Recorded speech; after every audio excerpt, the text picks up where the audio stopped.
there. Coming up next on Ham Nation, we're going to talk remote antenna switches. We're going to talk Hamfest, a couple of upcoming Hamfests that you can meet some of us at. And Randy is back with some project pictures that you have sent in. And it's some good stuff, so you don't want to miss it. That is coming up next right here on Ham Nation. Netcasts you love. From people you trust. This is Twit. This episode of Ham Nation is brought to you by LDG Electronics. LDG Electronics provides state-of-the-art automatic antenna tuners and related products for every amateur need.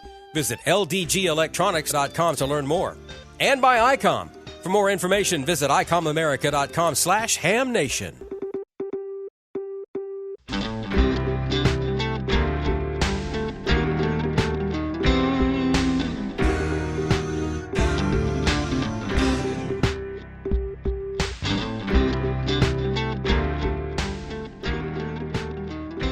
This is Ham Nation, episode number 410 for July 10th, 2019. Remote antenna switches. Hello, everybody. It's Ham Nation. I'm K9EID, and we're going to talk about ham radio.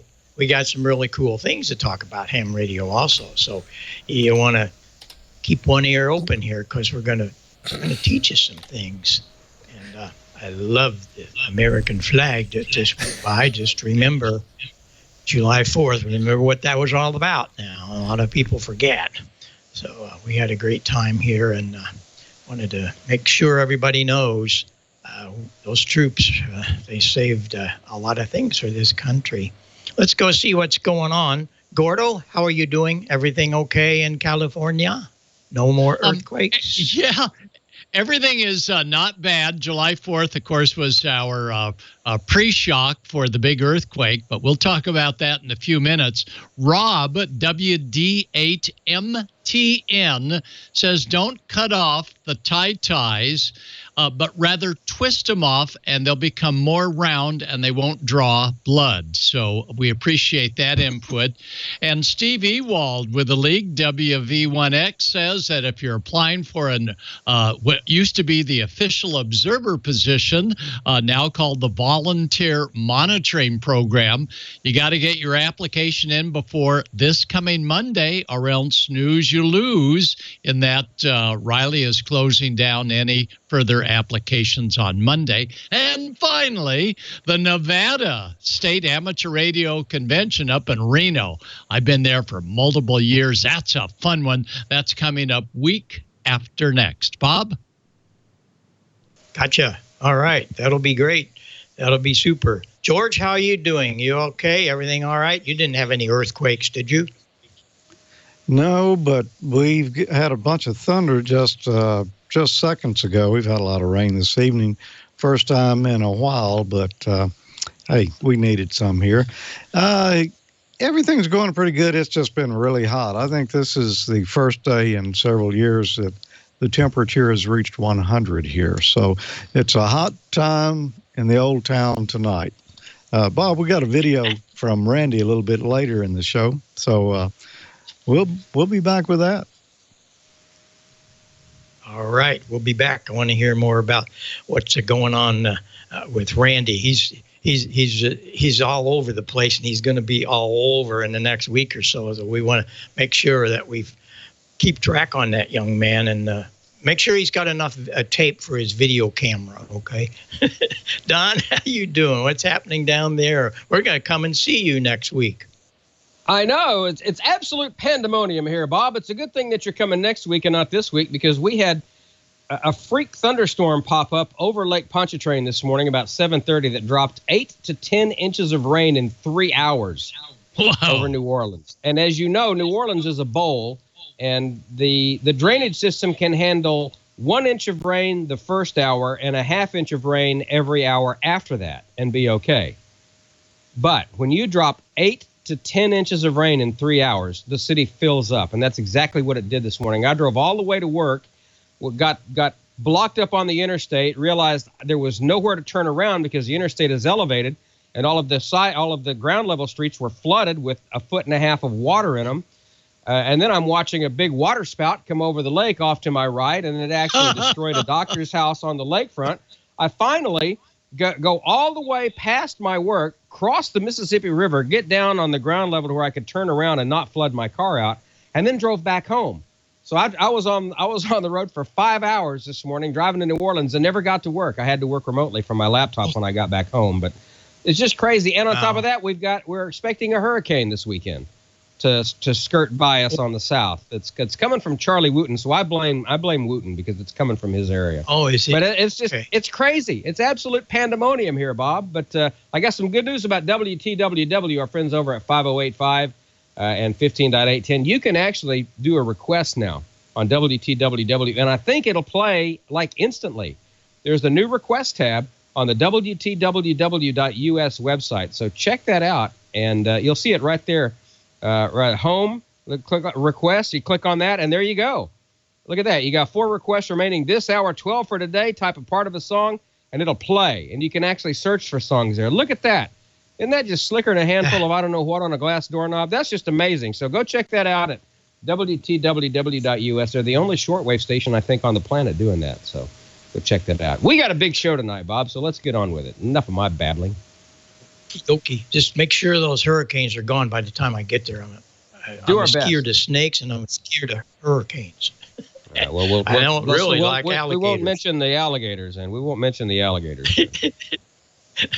We're coming down to the Hamfest in Slidell, so that's going to be fun. Let's go see what Gordo's got. He's got some things that we need to hear about. Gordo, it's all yours. Well, thank you, Bob. And here it is. We had so many of our valued listeners and readers and watchers indicate, where does this loop come from? Well, first of all, this is the horizontal 2-meter 440 loop that we use on the communications van, and it has no gain. It's 0 dBd. It's the same as a plain old dipole, but it's 2 meters and 440 with one mount. It's put together relatively well, although they could have used stainless steel hardware, but it's well potted, so it's not going to corrode badly where you need it to work.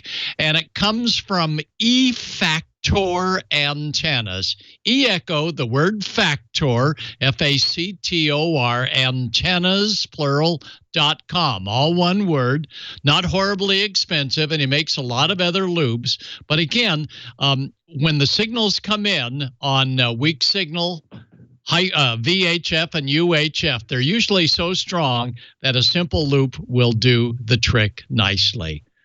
Well, let's strip on to some short shots and give you a little review. Not a lot of short shots tonight, and see what's going on. Again, if you want to get some gain out of going horizontal on 2 meters single sideband, or UHF 440 band, 432, 1 or 200 single sideband, or 6 meters, that's the middle loop. You've got to stack them as we did the two look like 2 meter loops there. And then you'll pick up about maybe 2 dB a gain, but you'll lose about a half a dB in the stacking harness. And quite frankly, just get one loop mobile up in the air and enjoy all the capabilities of single sideband. Here's a note from one of our valued members of our Ham Nation crew, and that is the magnets that come from this particular type of mount, which looks like it corroded pretty badly with rust, are so weak they won't even quite pick up or magnetize a chain or anything else. So if you've got a triple magnet that's holding your prized antenna, you may say goodbye unless you double check that the 3 magnets haven't lost their clinging power. And I don't know how to measure magnetic clinging power, but I know someone in the chat room does. But just be advised that one of our members of our Ham Nation team lost a very nice antenna, and it could have punched a hole in his back roof when that thing came off. And he said it was not a big antenna, and the magnets are just flimsy. So something to think about. Yes, on the 4th of July morning at 10:30 a.m. California time, we had an earthquake. But the biggie was about a day later, and that evening, on Friday evening, that's when the real kicker hit. And it was a doozy for those out of the area, in the area north of us in the desert. And those folks really got hammered. But, there's a California earthquake monitoring group that watches well water and so on. And they were prepared for the big earthquake. But did you know that California earthquakes, or I imagine earthquakes anywhere else, can be detected even before they hit? Well, that's the earthquake monitoring network we have here. But British Columbia radio amateur Alex, VE7DXW, maintains an RF seismograph. And he says that the RF seismograph detected a magnitude 6.9 earthquake in Indonesia quite readily. The RF seismograph showed an increase in noise on 80 meters some 13 hours beforehand. Wow. So you mean there's something to do with radio noise on HF and earthquakes? The RF seismograph recorded the magnitude 7.5 quake in Ecuador on Feb 22. And here in the Southern California area, he said that he saw the noise come up about an hour before the quake hit. 2 hours after the quake was pretty well finished, and 15 meters started to recover a little bit later on. And his comment, the earthquakes show up as an RF noise because the electric field lines, now scientifically confirmed, change the way the ionosphere reflects RF. So you can learn more about this going to the ARRL page and going to news, and you'll see the thing all about high frequency that becomes disrupted when earthquakes are hitting. So pretty interesting, and he has a lot of backup material to say this is not just hocus pocus, but the real thing. So you'll learn more about that by reading what's on the ARRL page, and HAMS being able to detect earthquakes before they hit. Go to arrl.org/news/view/ and then look for the word earthquakes, and that'll be the place to look it up. Well, a lot of ham radio operators in Southern California came on the air when Ridgecrest was having their 6.4, and then the next day, the 7.2. The hams did a great job on high frequency, down on 75 and 40 meters, as well as on VHF on the few repeaters, and all the repeaters stayed up. Yet in the towns, Ridgecrest and some of the areas around it, their cell service didn't go out, but it was jammed with everybody making phone calls to the few cell towers out there on the high desert, very close to a China Lake military installation. So after the big one, have a plan to know where you're going to help out fellow ham radio operators. Well, we had some comments a few weeks ago about FT8 during the field day contest, and it's very important to remember that on FT8, users must decode on either the even or the odd 15-second sequence. And if you get your decode correct, you're all transmitting in your local area at the same time, and then 15 seconds later, you're all receiving. But if someone is looking toward the west and you're looking toward the east, then they're going to probably jam what you're trying to hear on receive, as they're transmitting just a few hertz or 100 hertz away. So come together with fellow FT8 users and realize that FT8 is great for weak signal work. The 0 to 15 and 30 to 45 would be what we would use to monitor for European stations. And from 30 to 60, or 15 to 30 and 45 to 60, that would be on the western end of the path, transmitting on the odds. And that would be aiming toward JAs later in the day. So be sure and know when everybody's transmitting and when everybody's receiving. And everybody is saying on FT8, If it's local stations you're trying to work them on single sideband or CW or whatever, but don't necessarily tie up FT8 and the limited 2 kilohertz of band spread to try and work locals, because it just disrupts everything. It's meant for a weak signal work. So when FT8 is really propagating all over the world, know your sequence, and the sequence is much like a working meteor scatter contacts, and make sure that you're not transmitting when you hear nothing else but everybody receiving on the FT8 frequencies. And do not just incessantly call CQ or do an automated CQ that runs for like 60 or 90 seconds. It really causes problems to others trying to share the frequency. And the big deal is, as we saw during field day, when there's plenty of FT8 activity going on, certainly take advantage of this great mode. But when there's not a lot of FT8 going on, that's a time to drop down to the CW or single sideband portion of the bands and work some of the locals. So stay off working the locals on FT8 when they're just across the street, but rather work them on sideband and CW. So I think FT8 is an exciting mode, but I don't know. To me, it just doesn't have quite the excitement of being able to pull a signal out of the noise with ears and earphones and doing either a CW contact or a sideband contact. That's the real fun for ham radio. But whatever it is, you have fun and play radio. That's the big deal, is get on the air and make things happen. Don't worry about us in Southern California. The earthquake in Southern Cal in the main downtown area, including here, was more like a rolling on that Friday late afternoon. But we know that those up in the Ridgecrest area were really getting hit hard from what we heard on ham radio. So, Bob, back to you.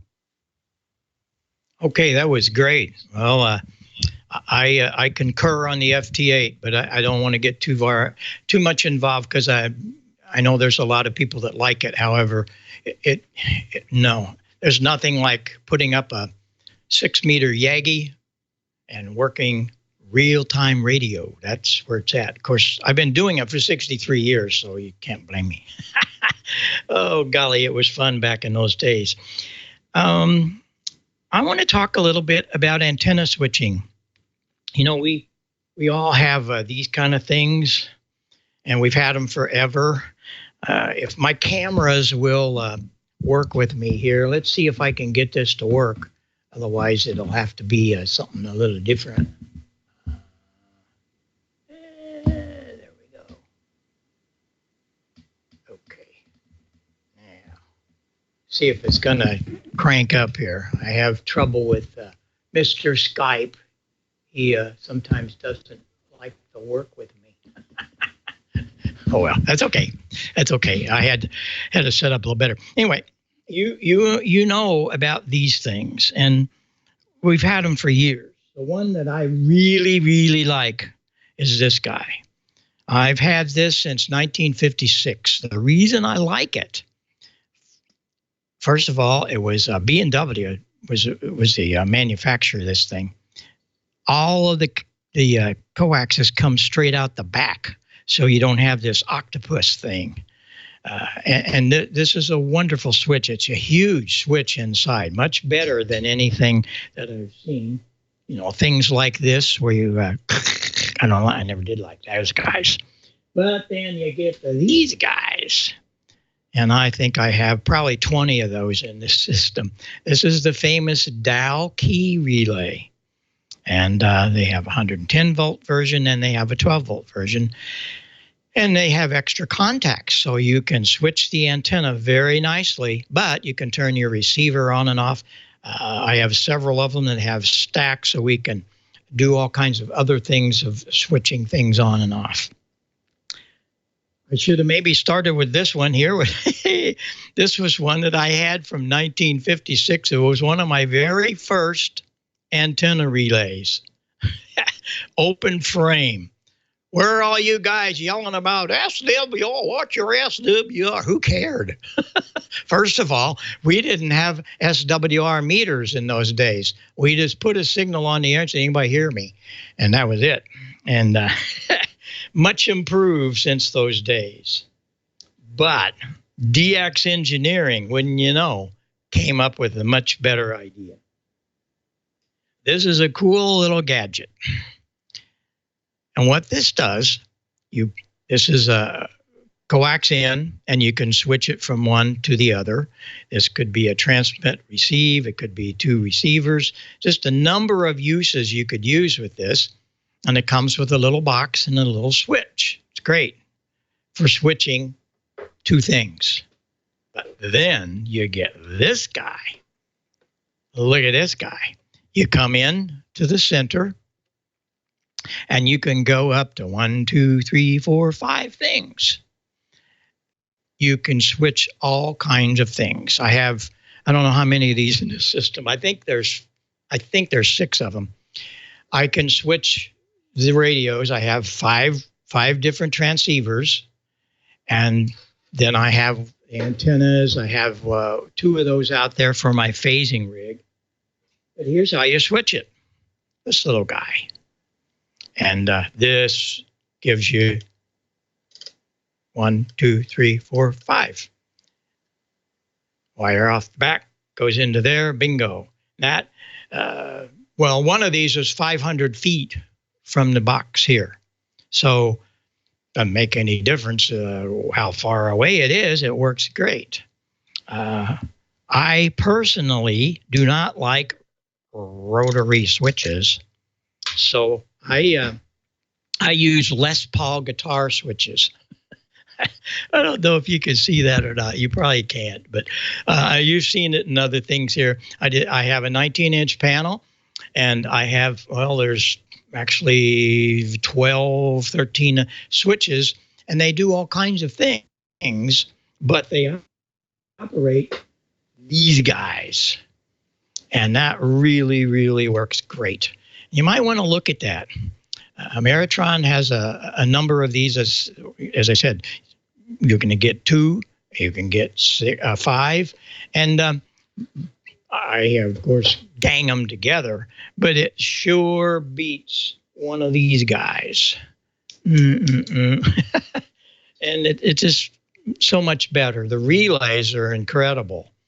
And of course, if it's going to be a DX Engineering product, it will be high quality, and it is. So you wanna look into that switch. Let's see, what's the number? What the number you're looking for is an RCS,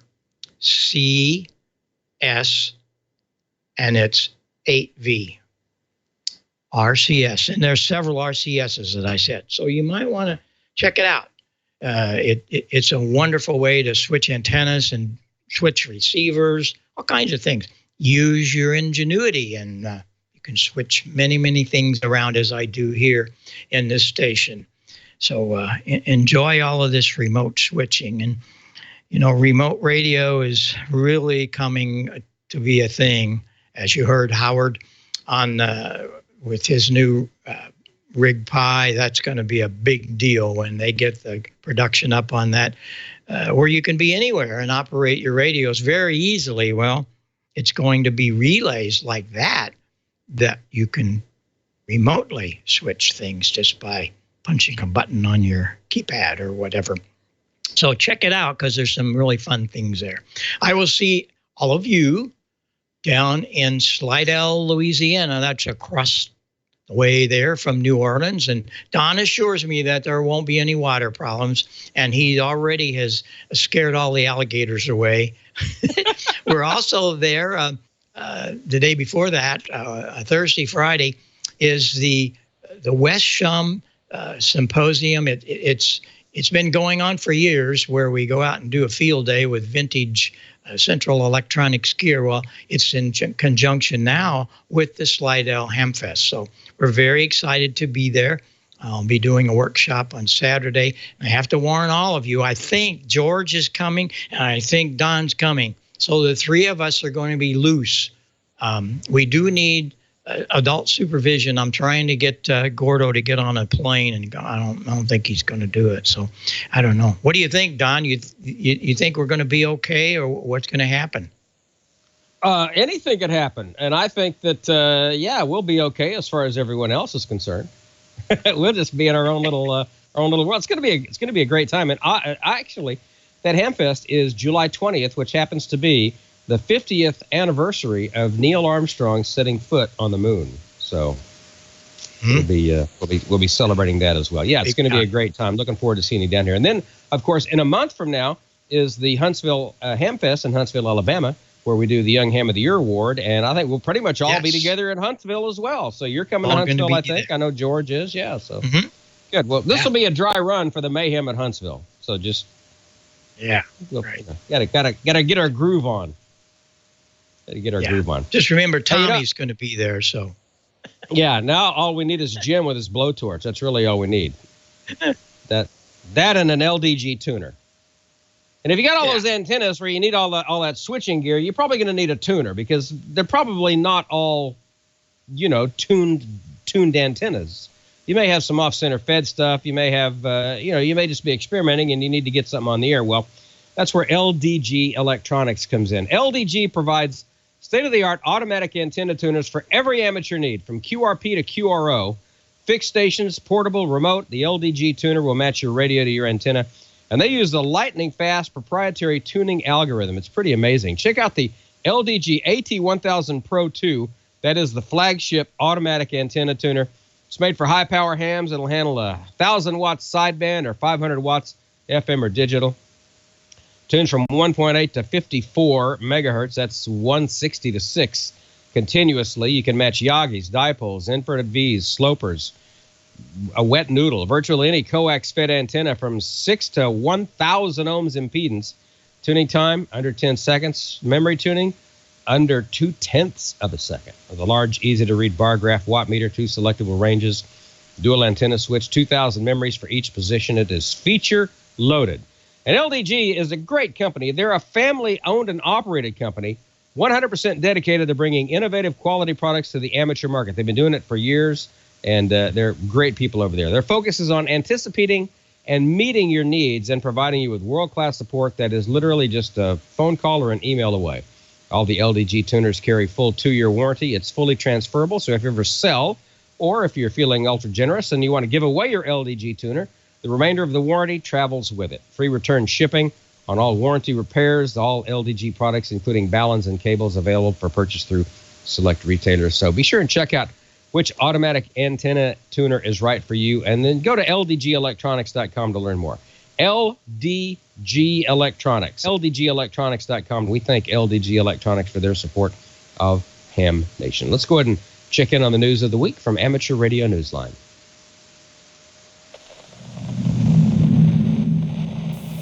From Amateur Radio Newsline Report, number 2175, these are the Ham Nation headlines for Wednesday, July 10th, 2019. An unprecedented two-way contact has been made from an amateur radio operator here on Earth via a transponder orbiting the moon. Reinhard Kuhn, DK5LA, logged the QSO with BG2-BHC via DSLWP-B, which was launched by China as a secondary payload on the Lunar Relay Satellite on May 20th, 2018. The Harbin Institute had announced earlier that QSL cards had been designed for different phases of the DSLWP mission's flight in hopes hams would get involved in receiving telemetry or making contacts. Writing in his blog, Spanish engineer and researcher Daniel Estevez, EA4GPZ M0HXM, noted that difficulties in using the GMSK to JT4G repeater, particularly in respect to signal power, needed to be overcome on the uplink. Daniel noted that Reinhardt had hoped to achieve the contact some months earlier, but it was not possible. With barely a month to go before DSLWP-B crash lands on the surface of the moon, he extended his congratulations to Reinhardt for the confirmed contact, and so do we here at Newsline. For Amateur Radio Newsline, I'm Ed Durant, DD5LP. An encouraging word has come for a DXpedition off the Canadian shore.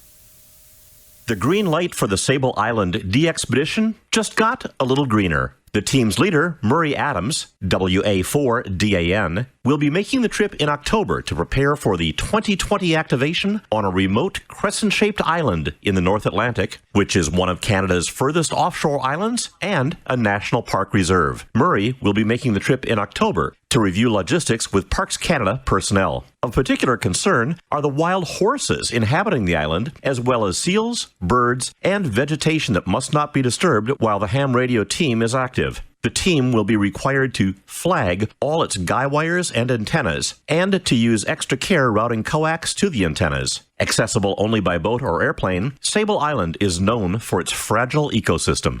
For Amateur Radio Newsline, I'm Kent Peterson, KC0DGY. IARU Region 2 has launched an array of activities for ham radio's youngest contesters, scholars, and scouts.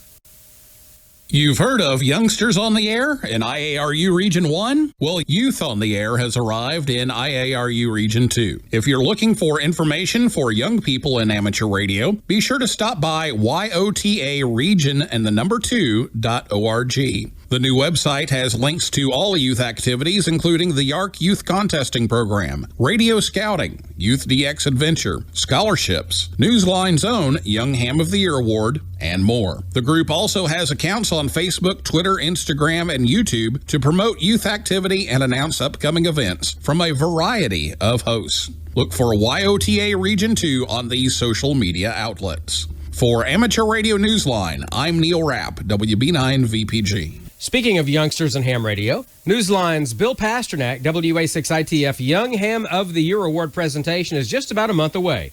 The 2019 recipient announcement should be coming any time now. We hope you'll join us in Alabama on August 16th at the Huntsville Ham Fest for the presentation. For everything you need to know about the Huntsville Ham Fest, please take your web browser to hamfest.org. And that's all from the Amateur Radio Newsline, your independent source for amateur radio news for 4 decades and counting at arnewsline.org. With Ed Durant, DD5LP, Kent Peterson, KC0DGY, Neil Rapp, WB9VPG, Karen Eve Murray, KD2GUT at the news desk in New York, and our news team across the globe. I'm Don Wilbanks, AE5DW73. We'll see you next time here on Ham Nation. All right, good stuff from the Newsline crew there, and Dr. T was swamped today, being awesome. She didn't have time to do a video for us, but she did give me some information about the new Cycle 25 region on the Earth-facing disk. And if we can pull that slide up now, I'll tell you about it. She says we have a new Cycle 25 region on the Earth-facing disk right now, originally numbered number 2744, but it's decayed enough to lose its designation. That's why you see it in parentheses there on the screen. She says they're not expecting any big flares or much in the way of boosted solar flux from this region, so radio propagation will stay poor on Earth's day side this week. The only positive thing is that the on-off solar storming this week gives us a chance for auroral propagation on Earth's night side, possibly some fun in the gray line as well. She's heard of some reports of decent sporadic E as well this week, and she says that she'll have a new forecast up tomorrow that will go over in detail the new Cycle 25 region. So if you're interested in the new cycle, check out her channel tomorrow. And of course, you need to follow her on Twitter at Tamitha Skov and spaceweatherwoman.com. That's the Twitter feed right there at Tamitha Skov, and there's spaceweatherwoman.com. So make sure you follow her. She's a great follow. Always has up to date, up to the second almost information. So need to check out Dr. T. And we, of course, thank her for everything that she does for us here at Amateur Radio Newsline. Getting psyched up for the 2 Ham Fests coming up, Slidell and Huntsville, where we're all going to be together. So, George, we need to plan some mayhem with you and Tommy and me and Bob. We do, and if you will catch us an alligator and have it ready when we get there, we will make sure Bob runs over it with a wheelbarrow. Oh, okay, we can do that. Yeah, absolutely. Yeah. I can do that. Yeah. Yeah. There probably still some. There probably still some left that were chewing those marshmallows from when Gordon fed them all those years ago. That was 19 years ago. You realize that, Gordon? My son was a baby. He was less than a year old. That was 19 years ago that we fed those alligators those marshmallows. I remember that. That was fun. I threw them, and I didn't want to get any closer. No, neither did I. All right, George, enough of that mayhem. What's going on? Yeah, a lot of us just wouldn't think that alligators and marshmallows were a thing, but, I guess things are different down in that part of the country. Well, we've got a video tonight from Randy. Show us your projects. We're going to be looking at in just a moment here, so don't go away. But first, let's get a message from ICOM. Heard it, worked it, logged it. It's time to get the transceiver that's best suited for your lifestyle. ICOM offers a variety of high-performance and innovative products. Make the most out of contest season with one of these ICOMs today. IC7610, the SDR every ham wants. This high-performance SDR has the ability to pick out the faintest of signals, even in the presence of stronger adjacent signals. The ICOM IC7610 is a direct sampling, software-defined radio that will change the world's definition of a SDR transceiver. RF direct sampling, 110 RMDR, independent dual receivers, and dual Digicel. Or get the IC7300. Changing the way entry-level HF is designed, this high-performance, innovative HF transceiver with a compact design will far exceed your expectations. RF direct sampling, 15 discrete bandpass filters, large 4.3-inch color touchscreen, real-time spectrum scope, and SD memory card slot. Find out more by visiting icomamerica.com/amateur for more information on all the great ICOM radios. And ICOM invites you to enter, after each episode of Ham Nation, the weekly swag prize drawing. And when you do that, you're automatically going to be entered in the grand prize drawing each month for a new radio. Go to icomamerica.com/hamnation after this and each episode and register to win. For July, that prize is going to be the ID 4100A entry-level D-Star Mobile with big rig features. It's a VHF, UHF dual-band mobile radio, one band at a time, with built-in GPS, terminal mode and access point mode, micro SD card slot for voice and data storage, and there's an Android and iOS app available, and an optional Bluetooth board available as well. So go to icomamerica.com/hamnation after this in each episode and register to win. Sign up. Good luck. And this week, we've got another video here from Randy. Each week we tell you that Randy wants to know what you've been building. And you should send your photos, no videos, please, and a description of what it is you're building to hamnationprojects@twit.tv. And Randy will get you in the next upcoming Show Us Your Projects video. And we've got a good one for tonight. There's some special projects here people have been building. And I have not watched this yet myself, so I know a couple of these I'm looking forward to seeing myself. So let's see what people are building. It's time again for Ham Nation's Show Us Your Project. We have 4 projects to look at, so let's get going. Titus AB3WX is building himself a Go Box around an 8-rack unit portable case, currently housing a ICOM 7100 and a weather radio. And it looks like he's got a power supply in the base, and it looks like a drawer, and on the rear a couple SO239s to hook up the antenna, and it looks like some type of rack panel on the top with a voltmeter. And he's got room for future expansion to add another radio or two, and he plans on building a battery box to go along with this to power the rack. Nice work. Bill, G4GHB, built this 1.6 watt 80 meter QRP transmitter about 4 years ago, but he's got a lot of QRM on 80 meters, so he's decided to modify it to a dual band transmitter for 40 and 60 meters. And he's got it crystaled up for 5.62 and 7.030, the QRP frequencies. He said he's had to rewind the coil, change the tuning capacitor a little bit, add a band switch between 40 and 60 meters. The valve is a 61BT that came out of an old post-war oscilloscope that somebody gave him, and it was also used in TV sets. So he's on now, 40 and 60 meters CW QRP. Lynn, KD9BVG, has built himself what he calls a satellite communications center. His challenges were living in a HOA subdivision and housing all the equipment in a very small ham shack in a corner of their sunroom. The satellite antenna system is built around an M2 LEO pack mounted on a Glen Martin tower. He's painted the tower and antennas camouflage green so they don't stand out. He says he has understanding neighbors. The tower is securely fastened to the earth using screw and anchors.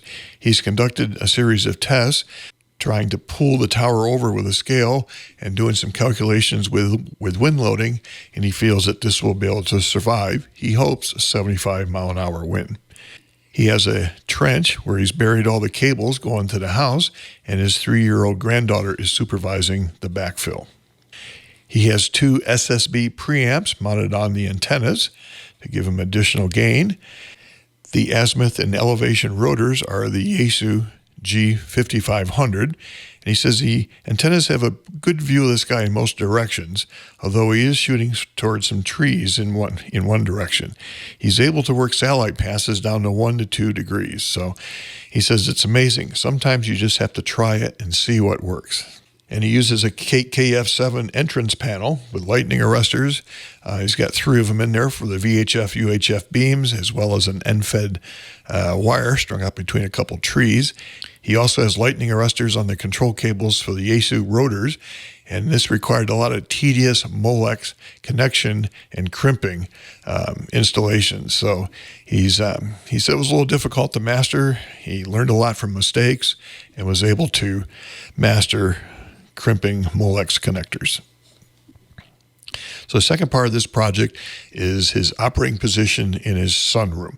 He says he does have a basement area which has a lot more space, but he wanted the operating position up on the main floor of the house, so his wife allocated him 46 inches of space in the sunroom. So this required minimization thinking. So if you can't go wide, you go tall. So it's all built around a 7-foot-tall Ethan Allen computer desk. In the bottom of the desk, he's got a power supply and a Mountain West rig runner. His new VHF, UHF rig is the ICOM 9700. He says it's a great radio. He uses a Heil Pro 7 headset with a foot switch. He uses SAT PC32 for his satellite tracking program. And he has an interface to the Yaesu rotor using a control box built by EA4TX from Spain, and so that completely automates the antenna pointing. To go along with the IC 9700, he has the HF Twin, the ICOM 7300, and that gives him a lot of communication power at his fingertips. So he says this all comes down to making new friendships on the radio and meeting up with people that you talk to at your local Hamfest. So outstanding project, Lynn. And our last project is from Greg, KO6TH, with an update on his Tesla Roadster radio installation. He says he wanted to do more than just talk. He wanted to add some digital communications to the system. So he found a spot to mount a Raspberry Pi underneath the center console, and he's using this for APRS. He's running Direwolf software along with KA2DDO's AAC software to provide mapping. He uses a small USB sound card as well as a USB GPS receiver to supply the Pi with its time and location. So it's pretty neat, able to see the map up on the display of the radio. He says the only problem now is whether to call this my car Pi or Pi a la Roadster. Thanks for the update, Greg. Well, that wraps up another Ham Nation Show Us Your Projects. We all would like to see what you've been working on, so please send them to me, Randy, K7AGE. Send them to hamprojects@twit.tv, and we'll get you on Ham Nation. 73, and thanks for the projects. Now, that was some good projects this time around. I liked every one of those. hamprojects@twit.tv. As a matter of fact, I've got a project right here I've been working on, Randy. I'm not completely ready to release it on the world, but I will show a preview of it. It's that right there. This little device will reboot the internet. And Well, it's working. Something I came up with over the 4th of July and the weekend following. I like to do programming projects, it seems like, on the holidays sometime, and this is my latest one. We'll talk more about that in the future, though. Right now, a couple other things I do want to mention before we go to Amanda in the chat room. One is Ray Novak was at Friedrichshafen this year, and he was working the ICOM booth there, had a big time, met a lot of friendly people, did a lot of radio demos, and they asked him if he would do a video for them on the various models of the newer ICOM rigs there. So Ray did a video that's at Rear View Mirror on the channel on YouTube, and it's at the link right here at the bottom of your screen. He talked about all the rigs and did a quick, brief summary on them and hit all the high points. You know, Ray always does a great job on these things, and a good place to go right there. He didn't go around and check out the brewskis or anything like that while in Germany on camera that we know of. But anyway, a great video there from the ICOM booth at Friedrichshafen this year. And one other thing I want to mention is coming up this Saturday night. We usually do it on a Friday night, but this month we're doing it on a Saturday night. We've got the next AmateurLogic.tv. That'll be at live.amateurlogic.tv. Join us at 8 Central Daylight Time or 0100 UTC and find out how much DX Tommy worked with his fishing reel right there. Live.amateurlogic.tv. Join us. And now let's go to Amanda in the chat room and find out what people are talking about tonight. Well, good evening, George. People are talking about a lot of stuff, actually, a lot of special events and questions. I got a good question for Gordo. This is an all-around question, and I think all of us could answer it differently. But Gordo, Brad KG5SDE wants to know, we always show off ham radio during field day, and we try to interest the public. Is there any other way we can keep a presence out there to keep people interested in ham radio or try to spark their interest? Oh, it's a great question. And, you know, every time our emergency group here in the Southland is asked to do a parade or provide ham radio for assisting with parking at a concerts in the park, a free event, we encourage everybody to take part in all of these operations. During the first earthquake last Thursday on 4th of July, the first earthquake was felt in Huntington Beach, where they had that biggest parade, largest parade this side of the Mississippi. And while we heard a little bit about it, the ham radio operators were asked by the public, can you get in touch with? So it's really good that ham radio operators keep volunteering for these public support events. And even though you've done 1 million bicycle races and 100-foot races, still get involved, and that spreads to the public all that ham radio operators can do in a non-emergency. And then, of course, when we had the earthquakes out here, Amanda, ham radio was on the forefront, because for the first hour up there in Ridgecrest, it was the ham radio operators that were making contacts when the cell system was simply overloaded. Back to you. Absolutely. So I have a few comments to make. The one thing I always tell everybody when we're running an event, any kind of public service event, whether it be a bike ride or a race or anything, if you have a radio in your pocket, on your hip, or on your chest, wherever you clip it, people are going to come up to you and ask for answers because they say, oh, you have a radio, you know everything that's going on. So your biggest thing is that you actually need to stop and have that information. And this is kind of just a PSA there. When you're doing an event, make sure you go to that event's website and have their whole schedule and kind of know what the whole event, even if it doesn't concern you and your aid station, kind of have those in your mind so that you can answer some of those questions, because everyone expects you to have the answers or be able to find them quickly. And speaking of things going down here in Canyon City, we actually helped our police department today. They had a scheduled DTR outage. It was supposed to be for about a half an hour, and it ended up being for about 6. So we went ahead and deployed our QRV van and opened up our STAC repeater, which everyone has in their DTR radios typically. And we helped them out. They used that for traffic, and it helped them out tremendously. And we're going to do it again tomorrow when they have another scheduled outage. So it wasn't a lot of ham radio stuff, but it's one way you bring us to the table with them so they know that you exist and that you can help out in some way. So that was really nice. Our dispatch operators could use it. There is some hiccups still, but that's what happens when you're using an alternative source for comms. All right, let me see. What else do I have here? Oh, boy, I should have asked Eric how to pronounce this ham fest. AC9BX Eric wants us to know that Kankakee Area Radio Summit Hamfest is Sunday, July 21st. I'm really sorry, Eric. I didn't look at the spelling of that. I should have asked you how to pronounce it. Where's Wikipedia when you need it? Is that in Illinois? That was yes. Good. Kankakee. That was good.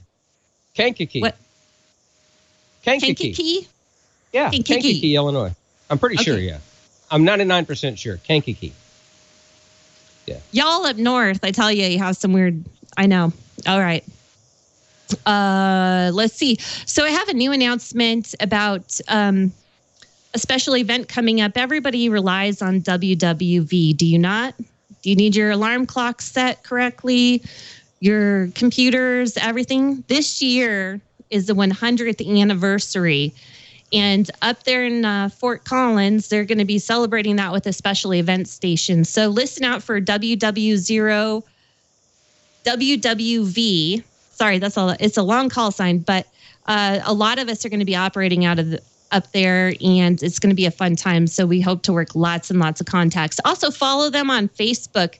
They're putting out lots of cool information about things you probably never knew that WWV or any of those others, and they're incorporating a lot of the NIST stuff. Yeah, you're going to see a lot of historical pictures. So follow them on Facebook. You'll really appreciate it. It's not one of those pages you'll regret following. Let's put it that way. So my only other thing I had for tonight was a big announcement about the DMR after ShowNet.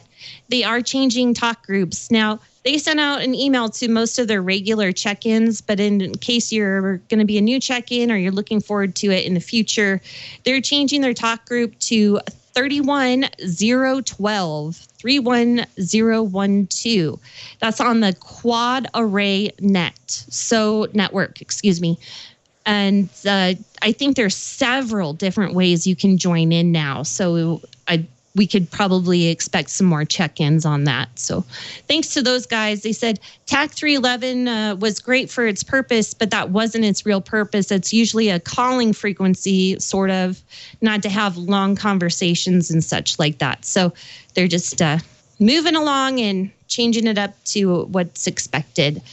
All right. I think that's all I have. Let's go over the other nets. We have 40 meters on 7192.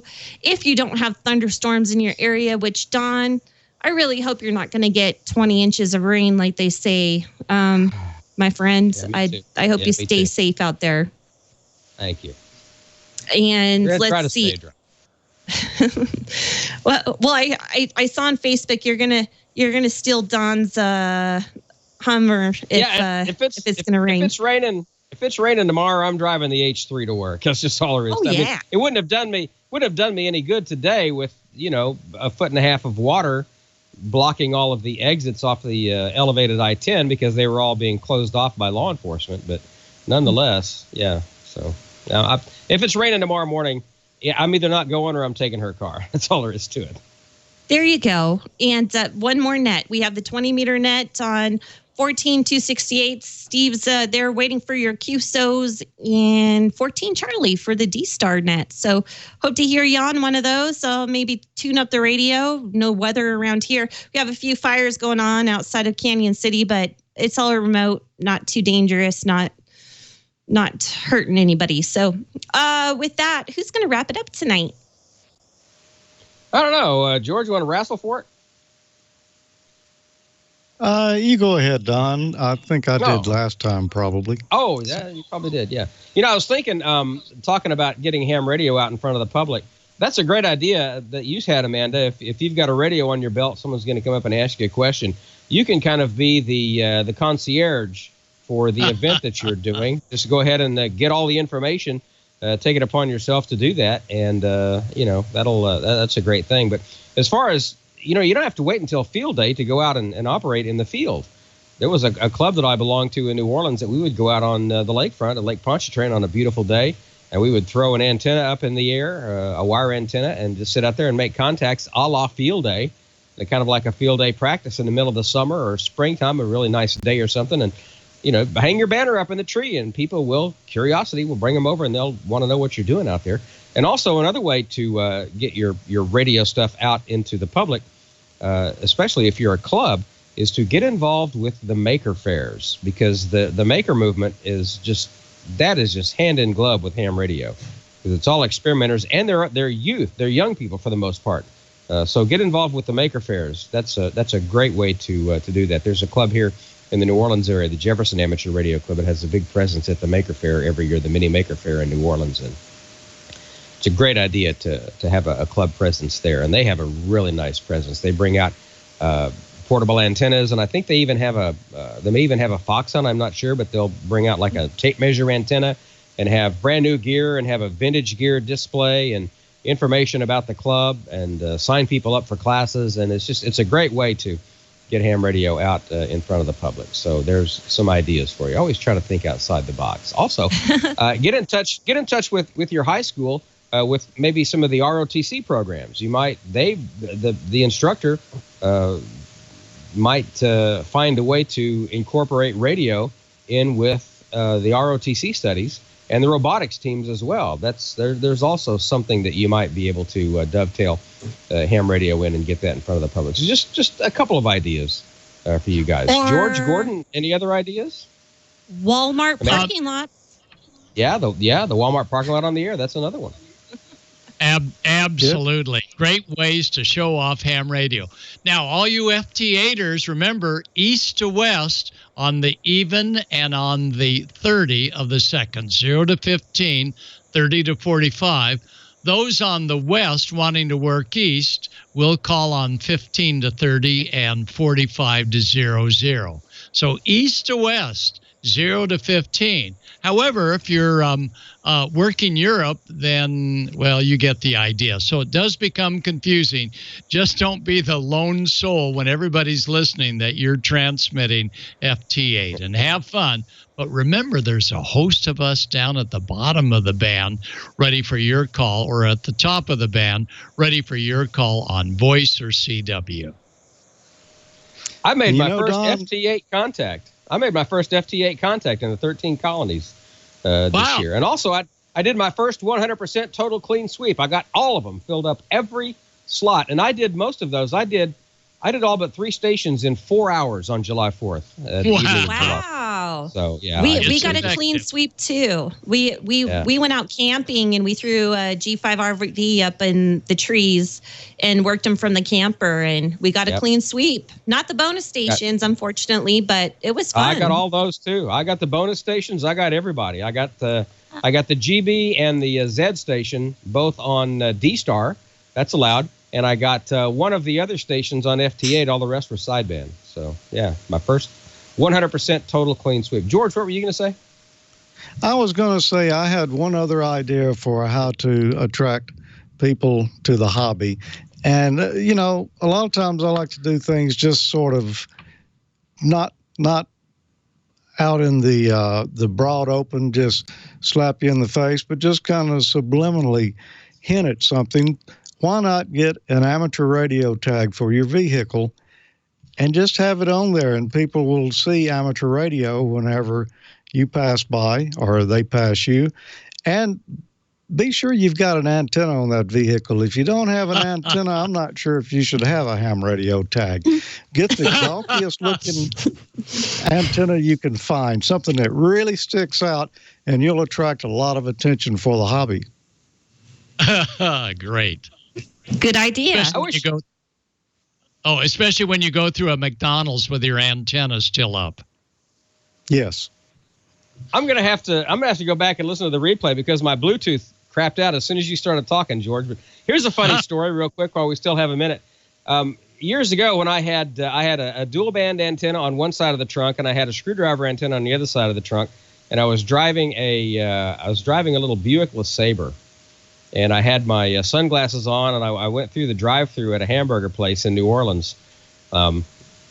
To grab lunch, and it's so funny. The lady at the drive-thru, the young girl at the drive-thru, she looks at me and she looks back at those antennas, and she looks back at me and she looks at those antennas, and she looks at me and she goes, this is an exact quote, exactly how she said it.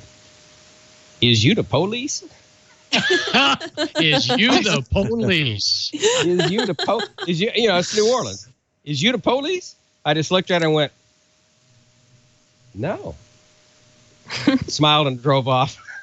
Just left her hanging. Well, Jeff got pulled over one time in his white car for imitating a cop. That was interesting because he had his laptop mounted in there for all of his work stuff that he did, and he had antennas, and it was a white car, and it was an American car. So the cops pulled him over and said, "We got reports that you were imitating a cop," and he was like, "No," but that was funny. That's hilarious. It's so funny. All right, guys, I guess that's about it. Everybody check into the After Show Nets when you can, and join us back again next week. And, of course, we'll see some of you at the Slidell, Louisiana Ham Fest on the 20th. And also, in about a month, on the third weekend of the month for the Huntsville Ham Fest, we'll join you there. Bob and George and myself will be there, and Tommy, too. And we'll do the Young Ham of the Year Award at the Huntsville Ham Fest. Check them out, hamfest.org. Best ham fest around, man. I love the Huntsville Ham Fest. So do all that for us, and we'll meet you all right back here next week, next Wednesday night, and we'll do all this again with some more cool ham radio stuff for you. So for everybody, the rest of the unindicted co-conspirators, I'm Don Wilbanks, AE5DW. Good night. We appreciate you, and thanks to Leo and Twit, and we'll see you again next week here on Ham Nation. Good night, everybody.